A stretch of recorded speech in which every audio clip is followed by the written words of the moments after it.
Pero bueno, en este escenario se juntan, como lo decía el propio Luis Carlos, más actores políticos. Veíamos desplegado en las noticias, Putin expresa su apoyo al gobierno venezolano en una conversación telefónica con Maduro.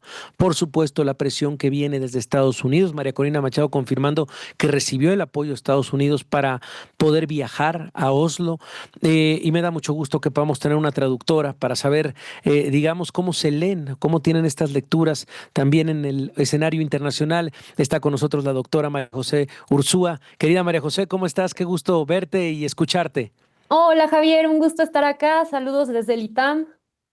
Bueno, pues un saludo a toda la comunidad del ITAM. Pues platícanos un poco lo que ha sido, cómo ha cambiado en las últimas horas, cuántos actores políticos internacionales entran. Y digo, también para eso sirve el Premio Nobel de la Paz, pone los focos y pone los ojos en esta persona y en una causa y en un país, en este caso Venezuela, María José.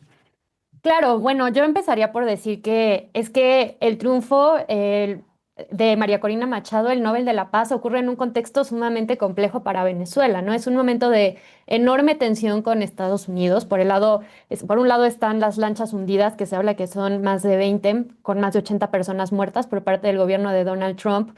Apenas ayer un buque petrolero fue incautado por el gobierno estadounidense. Y pues existe un contexto de enorme tensión y amenazas en torno a inclusive una intervención más directa en Venezuela. Hace apenas una semana se hablaba de que el espacio aéreo de Venezuela iba a estar cerrado, que los ataques por tierra podrían empezar en cualquier momento. Y aunque el gobierno de Trump siempre habla en términos de la lucha contra el narcotráfico, en realidad en el trasfondo está pues también un posible cambio de régimen en Venezuela.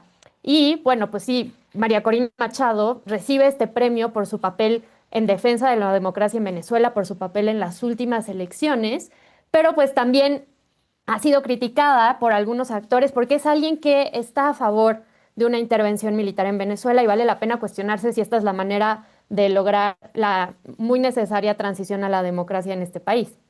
Sí, mira, y lo pones, y no sé si se trate de esta disyuntiva, y nos hemos convertido en los últimos años, María José, en eso, entre negro y blanco. No sé si esto, si el caso venezolano nos lleva a ese extremo, pero como lo dices, hay demasiados actores involucrados. El propio Donald Trump con su constante llamado incluso a entrar por tierra a Venezuela. Ahora la llegada del propio Vladimir Putin expresando su solidaridad con el pueblo venezolano, reafirmando el apoyo a la política del gobierno de Maduro.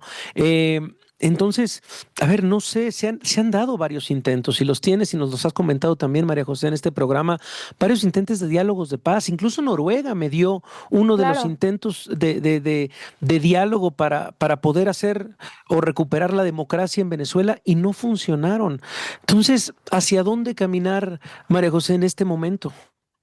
Yo creo que es muy complicado, no hay respuestas fáciles. Ayer la hija de María Corina Machado, quien recibió el premio en la ceremonia oficial porque ella llegó hasta el día de hoy, Sí. hablaba de cómo, pues sin democracia no puede haber paz, ¿no? Y entonces si queremos democracia hay que estar dispuestos a luchar por ella, pero hay que pensar hasta dónde podemos Vamos a una llegar. pausa y regresamos.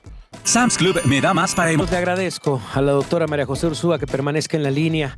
Estábamos hablando de las palabras de la hija de María Corina Machado, quien recibió el premio Nobel en sustitución, bueno, en representación de ella mientras se trasladaba a Oslo, María Corina. Pero fíjate que dentro de toda esta información, y esto ya casi es como servicio a la comunidad, querida María José, sería, por ejemplo, cuando quieres conocer qué es lo que sucede, los análisis que suceden desde Venezuela, tal vez desde Estados Unidos, de Europa, ¿cuáles serían las fuentes, digamos, que tú utilizas, doctora, para el análisis de lo que sucede en una región como Venezuela? Ay, qué buena pregunta, Javier. Yo la verdad es que debo confesar que suelo consultar medios internacionales para dar seguimiento a la agenda internacional. Yo creo que el país, América, está haciendo un muy buen seguimiento del tema Venezuela y también, o sea, personas así como los usual suspects, ¿no? Y el New Claro. York Times y The Guardian, yo diría que son los tres principales medios internacionales en donde se cubre mejor la agenda internacional, no solo el tema Venezuela. Pero sí quisiera agregar algo sobre esto de la Adelante. intervención, Elja, y genera críticas que yo creo son muy válidas. Mira, pues gracias de verdad por esta reflexión, María José. Nos parece importante, es sin duda el tema de la semana en materia internacional, pero también, bueno, pues escuchábamos al propio Luis Carlos diciendo qué tendría que decir México sobre esto, qué posicionamiento tendríamos que tener. Insisto, palabras y preguntas que se quedan también aquí en el tintero. Gracias, María José, por este análisis. Gracias, Javier. Muchos saludos. Es la doctora María José Ursúa. Vamos a lo que sigue.